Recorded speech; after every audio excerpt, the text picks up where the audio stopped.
Well, it is true. I think it's right that as far back as we can look in history to Mesopotamia, to Egypt, to the Hebrew conquests of Canaan, and and so on, every group believed that their success was that God was on their side.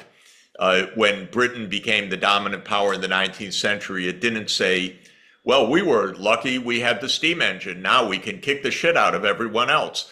They said, well, we are the great civilization. And the fact that we have the steam engine means either A, B, C, or D. We are superior genetically, we're superior culturally, we are God's choice, we are the new Israel, whatever you want. And that's the multiple choice question.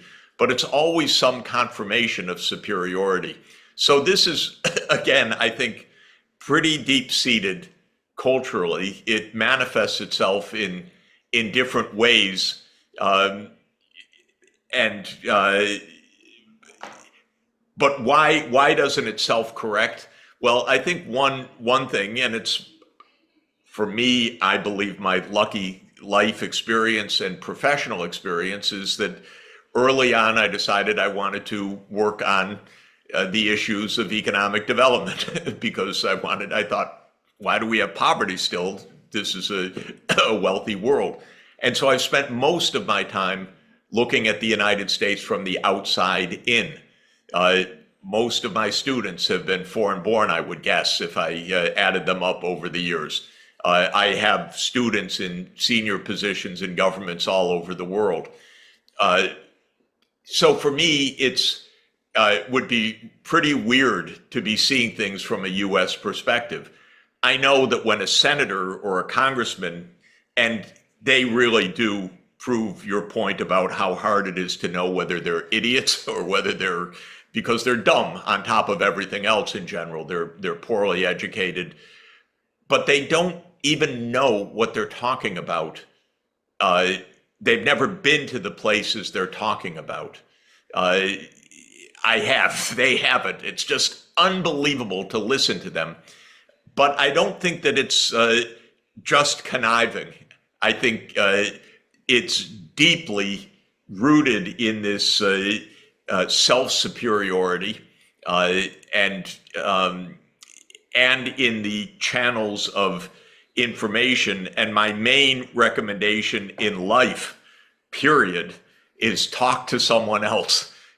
Go abroad, go listen, make connections. And my main advice on geopolitics is talk to the other side. The biggest stupidity of our age is there's no one to talk to.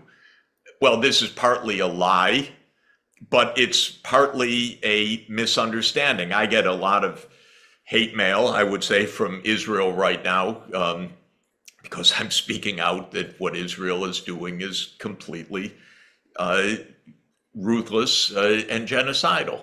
And how can you say that, Mr. Sachs? Don't you know they're all out to kill us? And I say, well, I was just in Egypt, and I was just in the Emirates, and I was recently in Saudi Arabia, and I was and so forth. And they're not all out to kill you. Have you been to any of these places? No, I don't have to be in these places because I know they're all out to kill us. So there's no human contact, and it seems that this is a pretty vital part of the story, actually. It's an old theory, Gordon Allport in U.S. Race psychology, the contact theory. I think it's, he stated it seems a little simple in the first statement of it, but I think there's truth to it, which is if you don't know, if you don't have the personal experience, you don't know that you don't know. Right. Absolutely. Thank you for that. Thank you for that answer. So that brings me to a related question that I have. We're gonna have to stop shortly because I have another call actually that started a few minutes ago. So I'll make this the final question. So it was noted that that in the previous discussion, also during that Athens Democracy Forum, you were interrupted when you started saying these things about Western society, which actually may reflect our society's reluctance to openly address these issues of race and white supremacy. So my question is, finally, why do you think that there is now a significant generational shift with younger, more diverse groups engaging more critically with these issues, particularly in the context of, for example, the protests for Gaza? Yeah, this is a very good question. Clearly, many things are at work. Uh, One of them is intellectual discourse has been opened up in the last 50 years because really the discourse and the history was written almost entirely by the victors, and that is by white Anglo-Saxon professors and so forth. And that stopped being true, thank goodness. There's a lot of history that is coming from people who have been victimized or enslaved or genocided.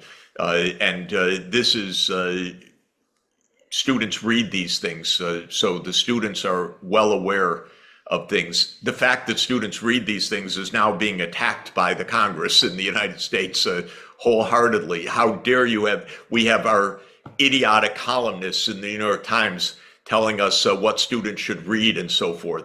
And so there's a backlash against this. How dare you teach these things? How dare you teach white hate, they call it. It's not white hate, it's trying to explain the history of all of this. But students are much, much more aware of these issues because there's now been, it actually is almost a century of history being written by those who experienced it the hard way.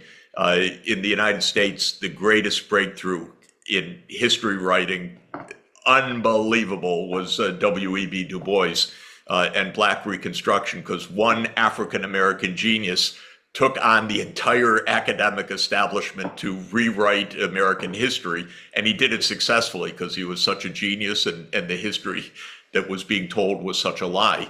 But we now have this with respect to Israel, for example. The story about Israel, has been rewritten by Israel's own historians, many of them chased out of the country afterwards, who are now, quote, in exile in a way, because they received such hate for exposing true history within the country. Second, obviously, is the student body itself is much more diverse. We have international student body, so this is invaluable.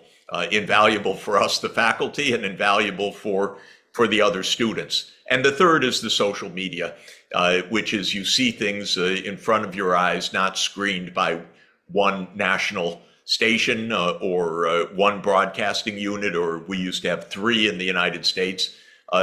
And this also shows, what idiots these people in Congress are in the United States.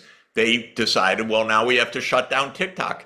And it has nothing to do with China. They say it because they're also idiots that sometimes they even tell the truth, that students are seeing terrible things on TikTok in Gaza. So we have to close this down.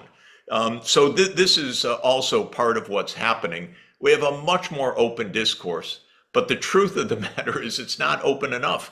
And we're edging towards World War III. And I don't know whether we're going to keep this under control, because in Europe and the United States, which are supposedly open societies, we have a completely, not completely, but almost completely closed mainstream media. It's absolutely alarming. And we have incredibly reckless politicians talking about nuclear war. Well, that's going to be a great way to put an end to our discussions, isn't it?